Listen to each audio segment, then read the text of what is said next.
the face of the deep. And it moved in mysterious ways. It could not be figured out.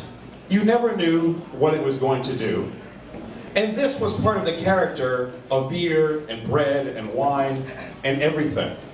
And in 1883, Carlsberg separated the funk from the other stuff. The cat walked away from the dog. The dog was Saccharomyces, a regular yeast.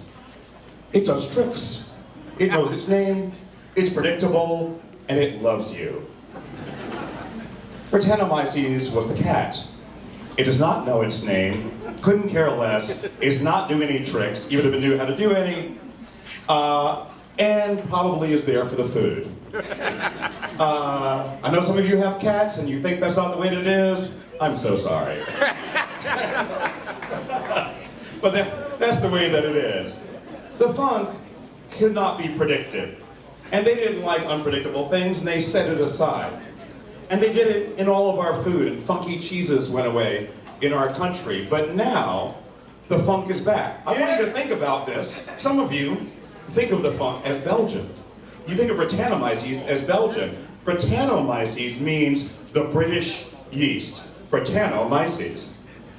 It was the flavor of porter back in the heyday of porter, when porter built many of the great breweries of England and then later of the United States. So I thought we would bring the funk back into porter, not just into sours, where we love it too. And this is a beer that I know will separate those people from these people. Not everybody is going to be able to handle the funk. But here's the thing. At Brooklyn Brewery, we say, that's okay. I love the funk. My brother loves the funk. Our brewers love the funk. My mom loves the funk. And, you know, if you don't like the funk, well, you can't hang. Yeah. I hope you enjoy it. If you're not completely down with it, get over to some raclette. You know, get that funk going in your soul. And then go back to the beer and see if you can feel it. You know, because this is what we need to do. We need to bring everything else back into our lives. So this thing is wild. It was originally, it starts with 100% Brettanomyces fermentation for the first several days. We use a little bit of our house yeast to finish off the fermentation. The whole thing mixed together, a little bit tart. And like a lot of stinky cheeses, it starts off funky but goes really clean, you know, through the center and drinks really, really well. Do remember that it's over 8%.